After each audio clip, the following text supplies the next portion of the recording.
Olá, família! Graça e paz, abençoados, povo amado de Deus. Sejam todos bem-vindos a mais um conteúdo da graça de Deus. Como estão vocês? Eu espero que vocês estejam bem.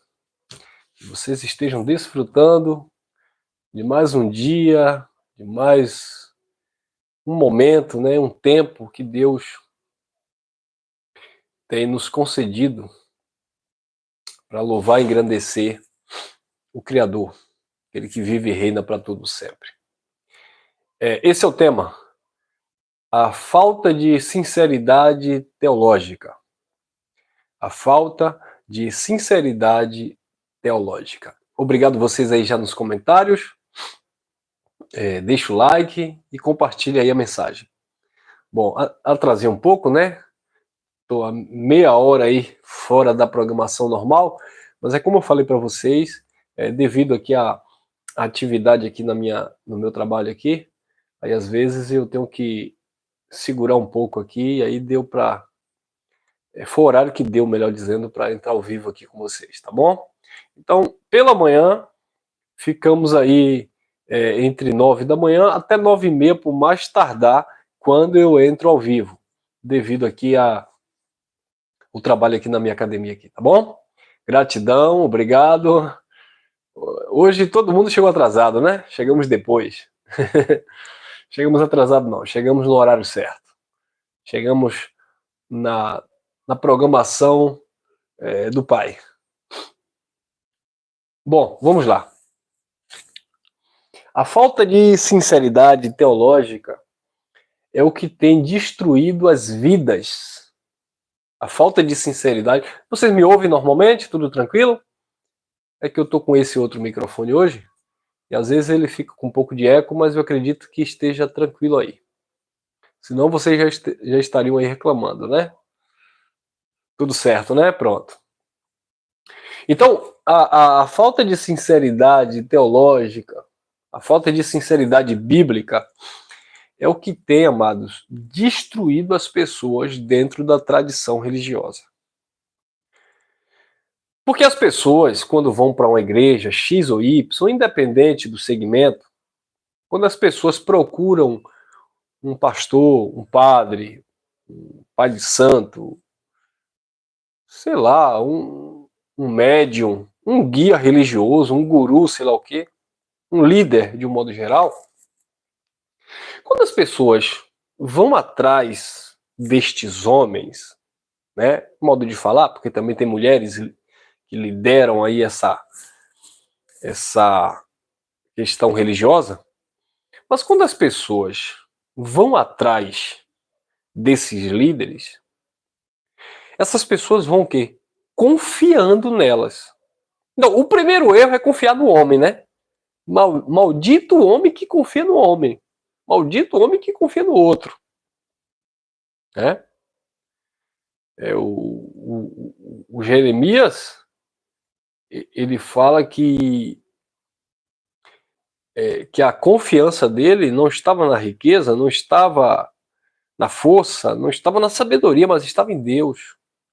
O Davi disse que uns confiam em cavalos, outros confiam em seus cavaleiros, os carros e seus cavalos, mas ele fazia menção do nome do Senhor. Então, que a nossa confiança esteja exclusivamente em Deus, no Senhor, tá? Ô, irmão Elcio, então você está me dizendo que as pessoas não são dignas de confiança? Bom, confiança tem que ser conquistada, né? Então, para eu dizer assim, confie em mim, tem que haver uma situação de que esta confiança seja colocada à prova, né? Mas como ser humano, eu já digo que eu sou falho. Não estou dizendo que eu não sou digno de confiança, mas eu posso falhar, eu posso te decepcionar. Existem pessoas que se decepcionaram com o homem e fizeram disso, ou criaram um álibi com isso, para se afastarem da comunhão de Deus. Ah, porque o líder fulano me decepcionou, porque o pastor Beltrano me decepcionou, ah, porque o missionário me decepcionou, ah, porque aquele líder lá foi preso, aquele outro líder está envolvido com corrupção, aquele outro líder lá adulterou. O problema é que você está colocando a sua esperança, a sua confiança no homem. Tá? Então, assim, você tem que ver pelos frutos, você tem que, naturalmente, reconhecer, perceber a dignidade, o caráter daquela pessoa. Você não pode ficar na dependência emocional do homem. Eu estou falando de dependência emocional porque a dependência religiosa, ela mexe com o emocional. As pessoas se entregam, né, corpo e alma a esses homens, a esses líderes, a essas pessoas. E quando essas pessoas caem, falham com você, com essa pessoa ou com alguém, essa pessoa se decepciona. Ah, porque esse líder, porque eu confiava, porque isso. Entendeu, meus amados? Então, eu já me decepcionei com muitas pessoas na vida. Mas também eu não posso crucificar essas pessoas, porque, como eu estou falando, nós somos seres humanos que não erra. Quem nunca errou? Parafraseando a fala de Jesus. Quem nunca errou, que atira a primeira pedra. Quem nunca falhou com alguém? Quem nunca decepcionou alguém na vida? Quem nunca deixou alguém na expectativa ou alimentou uma expectativa a seu respeito e você frustrou essa pessoa? Pode ter acontecido. Agora, o pior é quando você olha para uma liderança e acha que aquilo ali é a manifestação de Deus na Terra. Que aí é algo mais profundo. Tem gente que conta lá para os seus líderes as suas intimidades, o que acontece, quanto ganha, o que faz na vida, para onde quer ir, o que vai fazer. Quer dizer, para que isso, irmão? Aquela pessoa não é Deus, se abre para Deus. E às vezes fica aí esperando aquela pessoa adivinhar a vida dela. Deus usou um pastor para dizer que está acontecendo isso e isso comigo. Ué, tu não sabe? Mas Deus pode usar alguém para dizer que está acontecendo isso? Pode até usar. Se você não ouve a voz direta de Deus na tua consciência, você precisa de tutores, de alguém que diga o que você já sabe. É como se você dissesse, não peguem isso aqui. Você sabe que não é para pegar. Aí você foi e pegou. Aí alguém vem e diz, rapaz, não disse para você não pegar isso aqui? Aí alguém vem de lá para cá, Deus disse para você não fazer isso. Mas você já sabia que não era para fazer. Entendeu, meus amados? Então, muitas vezes a falta de sinceridade teológica da liderança tem destruído as vidas porque as vidas acabam se envolvendo emocionalmente com essas pessoas. Então você vê hoje um engenheiro, um advogado, um acadêmico de um modo geral, uma pessoa bem instruída academicamente falando, no meio secular, pessoas bem instruídas, pessoas bem relacionadas, né? Mas quando eles vão para a chamada igreja, para o templo, eles confiam tanto nos seus líderes religiosos, líderes aquele que não consegue, não estou falando aqui da baixa leitura, da baixa escolaridade, não é isso. Eu estou falando que eles se entregam a ponto, com tanta sabedoria que eles têm, ao invés deles procurarem também o conhecimento, ou principalmente o conhecimento acerca das escrituras, eles confiam tanto nesses líderes, se entregam tanto emocionalmente a essas pessoas, que o camarada vai lá ler um texto fora do contexto, atropelando lá o assunto, as vírgulas, as interrogações. Volto a repetir, não estou aqui, pelo amor de Deus, não estou aqui criticando alguém que tem uma baixa escolaridade, ou que não sabe falar direito, ou que não sabe ler. Até porque eu também não tenho essa cultura toda. Eu estou falando de pessoas que se entregam a ponto de não pesquisarem, de não estudarem o que é falado em nome de Jesus. E isso serve para aquele que fala errado e principalmente também para aqueles metidos a doutorzinho que fala bonito, que fala vários idiomas, porque esses, manipulam mais ainda. Não, porque o meu pastor, o meu líder, ele é teólogo, ele é doutor em divindade, ele é um acadêmico, ele é um reverendo, ele é um cientista da religião. Olha, que coisa, né? Ele é um cientista cientista, um estudioso de religiões, ele conhece as profundidades de Deus, não conhece nada. Ele conhece a Bíblia, ele conhece de manipulação de texto. Ele não é sincero. A falta de sinceridade teológica. Não, irmão, mas ali é um apóstolo. Tu viu o anel no dedo dele? O anel do dedo dele dá mais ou menos meio quilo. Anel de apóstolo. Então, irmão, quando ele falar Malaquias, capítulo 3, versículo 10, porque a palavra do Senhor vai nos dizer assim para a amada igreja, a noiva do Cordeiro. Noiva do Cordeiro que obedece ao Cordeiro de Deus. Noiva do Cordeiro que espera a volta de Deus. Noiva do Cordeiro que foi arrebatar a machéria. Aí o povo, uau! Não está dizendo nada disso o texto. Não está dizendo nada disso, Malaquias 3:10. Não, porque você... Outro dia eu vi, vocês gostam, né? Outro dia eu vi um abençoado, e acho que, se eu não me engano, ele é até aqui da Bahia, pregando em um grande congresso aí chamado Gideões, e ele... Eu vou dar só o sobrenome, tá? Depois, se vocês quiserem, pesquisa. Até a mensagem. Brandão. O sobrenome dele é Brandão. Acho que é um bispo. Bispo Brandão. Porque ele fala grego, ele fala em hebraico, e tem uma lábia e não sei o quê. Aí ele pregando em um evento desse aí, e ele dizendo que ele entende da parte jurídica, ele entende de não sei o quê, BBB, e ele coagindo, enganando, manipulando as pessoas. Deus disse em sua palavra: roubarás o homem a Deus. Se você for para o emprego da palavra, o significado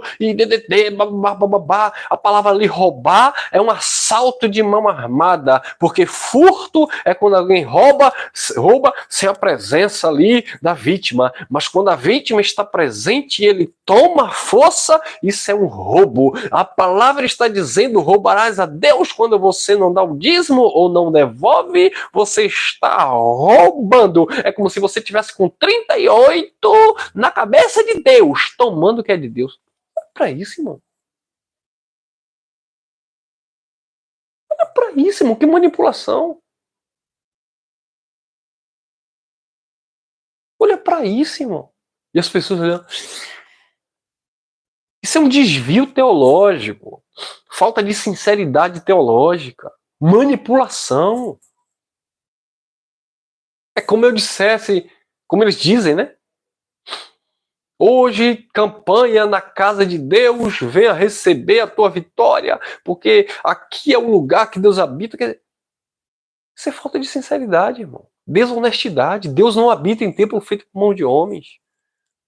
Deus se manifesta na sua vida quando você dá lugar a esta palavra no sentido de você crer nela e se relacionar com ela. E mesmo se você não crê e não se relacionar com ela, Deus vai continuar se manifestando na sua vida. Você pode não entender, não compreender, não enxergar, mas Deus sempre vai se manifestar. Quem está entendendo? Então, abençoados, é complicado você ver essas pessoas. E você sabia que Pedro foi desonesto? O apóstolo Pedro? Você sabia que faltou sinceridade em Pedro? Irmão Elcio, como assim? Pois é, isso é bíblico, irmão. Nós estamos falando de assuntos bíblicos. Houve situação de desonestidade da parte de Pedro. E Paulo repreendeu. Gálatas capítulo, como diz os pregadores, para não ficar apenas na minha palavra, em minhas palavras, eu estava apenas na introdução. Gálatas capítulo 2, versículo 11 em diante. Olha o que diz. Quando, porém, Pedro veio a Antioquia, resisti-lhe na cara, porque era repreensível, digno de ser repreendido. Esses pastores de hoje, esses líderes, todos eles, sem exceção, são dignos de serem repreendidos. Não é repreendido como eles dizem, não, eu te repreendo em nome de Jesus, sai Satanás. Não, não é isso. É ser repreendido pela palavra. Não é ser repreendido por um jargão. Eu te repreendo em nome de Jesus. O que é repreender em nome de Jesus? Aí eu, por exemplo, tenho um irmão aqui comentando, aí eu vou dizer assim, eu te repreendo em nome de Jesus. Isso não tem efeito nenhum. O irmão aqui tá debatendo, tá contrariando a palavra de Deus, está contrariando o evangelho. Aí eu vou dizer aqui, sai, Satanás, eu te repreendo em nome de Jesus. Isso não tem efeito nenhum. Isso é só coisa da mente religiosa. Agora, eu te repreender pela palavra é eu te confrontar ou te refutar dentro do evangelho. É eu te repreender com conhecimento. Paulo disse a Tito, capítulo 1, né? Lá no versículo 11, é necessário tapar a boca, repreender, tapar a boca dos contraditores, aqueles que são contra, aqueles que se opõem, aqueles que são adversários, inimigos da cruz. É necessário tapar a boca dos contraditores. Então isso é repreender. Não é usar um jargão, eu te repreendo em nome de Jesus. É mostrar no evangelho que aquela pessoa tem ali o quê? Um desvio de conduta ou não tem sido sincero teologicamente falando, dentro do evangelho. Então, naturalmente, essa palavra da graça, ela está repreendendo, né? Muitos pregadores, muitos pastores, muitos líderes que não se sujeitam a essa palavra. E o próprio Pedro foi repreendido pelo apóstolo Paulo. Quando, porém, Gálatas 2:11, quando, porém, Pedro veio a Antioquia, resistiu-lhe na cara porque ele era repreensível. Pois antes que chegasse alguns da parte de Tiago, ele comia com os gentios, mas quando eles chegaram, se foi retirando e se apartou deles, temendo, preocupado, né, com os que eram da circuncisão, aqueles que tinham chamado ali exclusivamente para os judeus. Pedro, Tiago, João, né, o próprio Pedro, né, se inclui, e os demais apóstolos. Versículo 13. E os outros judeus também dissimularam com ele, de modo que até Barnabé, quando Paulo fala até Barnabé, é porque Paulo ficou surpreso com a atitude de Barnabé. De Pedro, não. De Pedro, Paulo até já estava desconfiado, porque Pedro era da circuncisão. Mas Barnabé não. Barnabé foi um dos primeiros que falou do evangelho da graça para Paulo. Barnabé foi um que caminhou com Paulo. Barnabé foi um que conheceu a graça de Deus, a revelação do evangelho. Mas ele disse, por causa da dissimulação de Pedro, por causa da falta de sinceridade teológica de Pedro, até Barnabé se deixou levar pela sua dissimulação. O que tem de líderes dissimulado aí, irmão? Pedindo sacrifício no altar, pedindo dízimo, dizendo que vai fazer o jejum da santificação. Isso é ser dissimulado, irmão. Isso é desprezar a cruz de Cristo. Isso era feito antes da obra da cruz.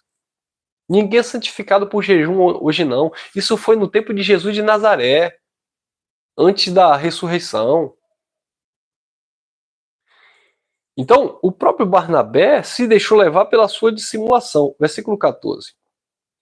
Mas, dizendo Paulo, mas, quando vi que não andavam retamente conforme a verdade do evangelho, tem tradução que diz assim, mas quando eu vi que eles não andavam sinceramente conforme a verdade do evangelho, disse a Pedro na presença de todos, se tu, sendo judeus, quer viver como gentios e não como judeus, como é que obrigas os gentios a viverem como judeu?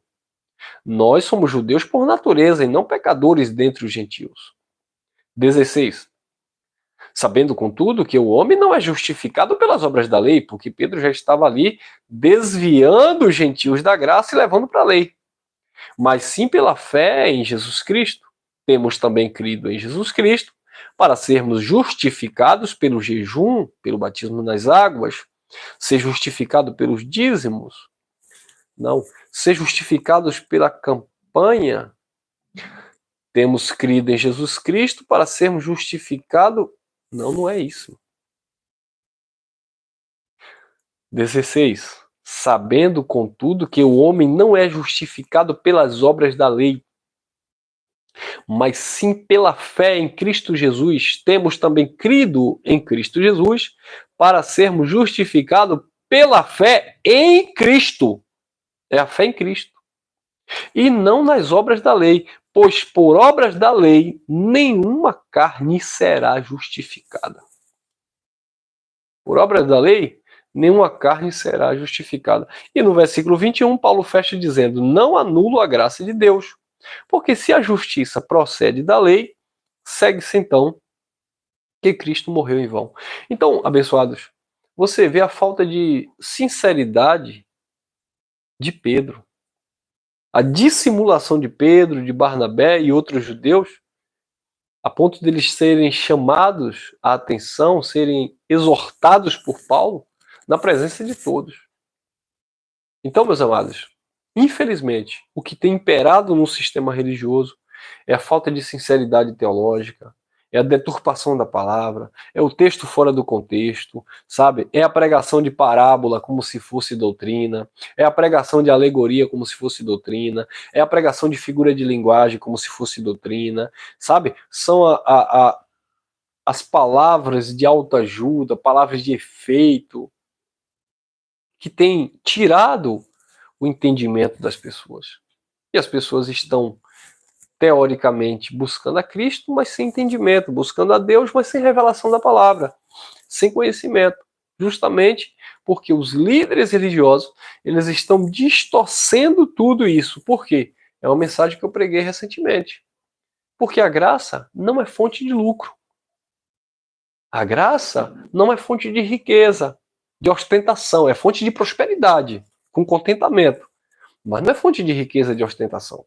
E como os líderes religiosos buscam riqueza, reconhecimento, né, que é fama, e poder, o que é poder? Eles são poderosos? Não, não é isso. Poder é isso aqui, poder é mandar, é manipular. E não apenas nisso aqui, muitas vezes é um poder sobre a mente do outro, é um poder de dominar o outro, sabe? Imagina um escravo. Vamos analisar a seguinte questão.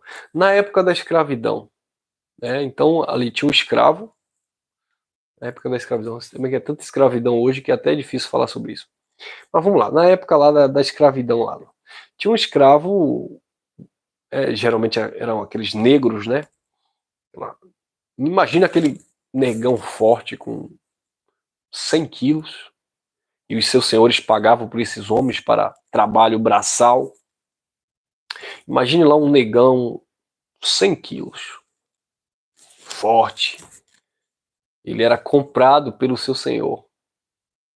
Quem era o dono dele? Quem manipulava ele? Quem mandava nele? Quem comprou. Agora, quem comprou ele tinha a força dele? Não. E por que dominava ele? Você já pensou? É igual um cavalo, né? Um cavalo tem uma força terrível. Mas o cavalo, ele domado, é um dos animais mais dócil que existe. Imagina um cavalo de quase, dependendo do cavalo, quase 1 tonelada, se rebelando contra o dono. Mata. Agora imagine aquele escravo se rebelando, se levantando contra lá o seu senhor. Imagine lá o seu líder, aquele que comprou uma pessoa, né, fraca fisicamente, né, peitando o seu serviçal. Mas o seu serviçal cede. Assim são os líderes religiosos. Você vê aí esses homens aí, essas mulheres, tem muitas aí. Você abre aí uma rede social aí, é, as redes sociais, você abre aí, é tanta manipulação, que Deus está me usando, mandaram ele dizer, porque Deus está me revelando. Uns pseudos profetas, umas pseudas profetisas que você olha assim, você vê nos olhos, sabe? Falta de conhecimento, uma manipulação, um interesse em barganhar com as pessoas.